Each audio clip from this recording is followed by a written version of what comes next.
And then there was the Christmas cake. She made this elaborate cake, and I didn't like the smell. I told her I didn't want to eat it, and she gave me a slice anyway. I ate the icing, but refused to eat the cake. She told me if I didn't eat it, I'd have to eat it for breakfast, lunch, and dinner. And that's exactly what happened. I was crying, begging her to stop. It felt like cruelty for the sake of being cruel. I still hate that cake, and every time I smell it, I'm back in that chair, staring at that slice of cake on a blue plate. I'm about to tell you about the next part, but let me just say, this isn't over. Now, moving on, there are also the exams. My sister wasn't free from my mom's stubbornness either. My sister hated science classes. It was her weakest subject, so when she had to complete coursework for her mandatory science exams, she did that first so she could get on to doing the project she actually wanted to do, art. She had a plan for her art coursework, which, if I remember correctly, she had to paint a picture at home, so she had bought tons of art supplies. Mother Dearest single-handedly caused my sister to fail her art class. She got it into her head that my sister was simply refusing to do her science homework and refused to believe her when she was told it was already finished. Mother confiscated all of my sister's art supplies and gave her various science books to study from, which of course were completely useless at that point. Sister was unable to do her art project. She couldn't even draw with a pencil on paper. Mother did eventually return the art supplies, but by then it was too late.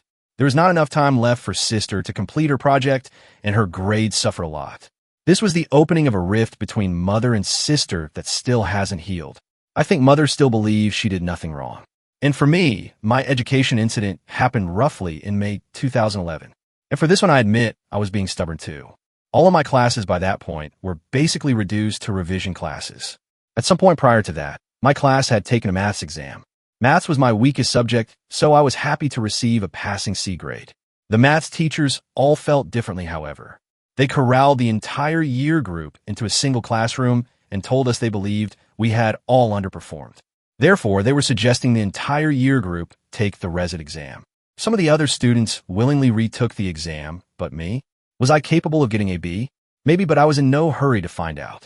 Like my sister with her science work, I had washed my hands of the maths. But Mother Dearest stepped in again. Apparently the word suggest means by force in her dictionary, because she signed me up for the resit. She even signed me up for a Saturday revision session at the school, even though I was again telling her no repeatedly. At the time, I had recently joined the local Air Cadet squadron, as in I didn't even have the proper Air Cadet's uniform yet. My mom hung this over my head, threatening to stop taking me if I didn't attend the Saturday class. So I let her drive me to the school, and as soon as I watched her drive away, I began walking to the train station and calling a friend to see if I could spend the day with him. But Mother anticipated this. She never left. She just parked around the corner and waited for me to walk past her parking spot to the train station. As punishment, she took me back home and made me do chores. I mean, I'm not sure how I'm supposed to revise for the maths exam you're forcing me to do when I'm vacuuming the stairs, but okay.